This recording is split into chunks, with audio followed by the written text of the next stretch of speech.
أكثر شيء يعني بغداد. بغداد يعني صار عليها هجوم يعني بالتفجير. يعني ما خلوا لا سيارة مفخخة ما حطوا بيها، ما خلوا ما قصف يعني ما قصفوها، يعني هواية سووا بيها شغلات، يعني مثلوا بيها بكثرة، لأن بغداد كبيرة وهي العاصمة، فصارت بيها هواية مشاكل.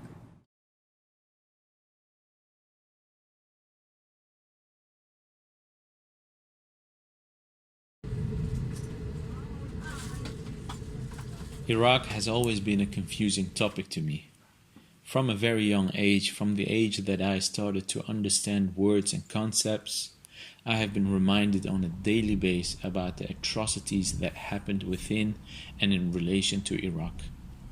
You had the Gulf War, the Iran-Iraq War, and the continuous global and international tensions. On the other side, I heard from Iraqis outside of Iraq that Iraq is potentially the richest country in the world, that it has vast resources, and that it would be the greatest country in the world whenever it and its people would be given the space to develop. In 2003, the former regime of Saddam Hussein was ended. The question of who was involved in the ending of the regime and what the motives were is not of importance for now. It is a fact that the former regime has ended and most of the people were relieved. The political system was changed completely. Democratic elections took place and a new government had been installed, and it all seemed prosperous and bright for the country. Yet it became quickly clear that the new system was corrupt. The people lost their trust in the newly installed government and demanded change once again. It escalated even into fatal sectarian fights and wars between Sunni, Shia, and other faiths. Bomb explosions were felt throughout the whole country and no one was spared. The innocent, the elderly, women, children, everyone was a victim and became a martyr. To make things worse, ISIS entered this country in 2014 and caused a whole new instability. This naturally affected the security, the economy, the education system, and the development in general. People started fearing for their lives once again, and this caused many to flee the country. However, with no future or any prospects. The situation got so bad that locals wished that Saddam Hussein was still in charge instead of this so-called democratic, secure, and free system.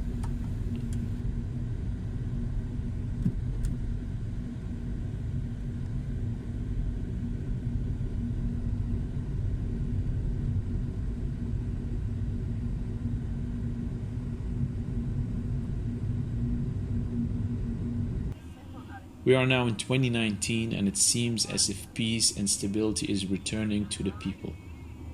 The locals told me that everyone is kind of fed up with the bombings, the killings, the kidnapping, and every other terrible thing.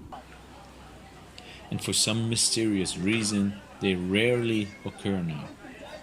Though there are checkpoints everywhere throughout the country at which they frisk you completely, and this does give you a safer feeling. However, there's still a lot to do. This country, which has one of the largest oil reservoirs on the planet, is still facing power outage every 2 hours. The roads are bumpy and buildings need some serious improvements. Yet, the main question here is where to start. Should we start with the government, the education system, companies, or something else? Whenever I would ask the locals this question, they would answer with that they would like to see a separation of religion and state. Apparently, this is one of the greatest reasons why the country is struggling to develop any further. Personally, I have no answer yet. This is my first time visiting this country fully aware and consciously. As a civil engineer, I came here with the help of the International Organization for Migration, which is part of the UN, and with the help of the Dutch Ministry of Foreign Affairs to see where I could use my expertise to help rebuild this country for the better. All I have for now are questions that are left unanswered. But just like Rome, Baghdad was not built in a day, and therefore this was definitely not my last visit. What I do know for sure is that the Iraqi people are one of the most loving, kind, and generous people I have ever met. Their level of teasing, jokes, and sarcasm is always on point. They always make you feel at ease and at home. And based on these traits, I'm very hopeful about the future of this country. But at the same time, we must be realistic. And the Iraqi people must realize that if they want to see a brighter future, that they are the ones that have to work and fight for it. Because no one else will.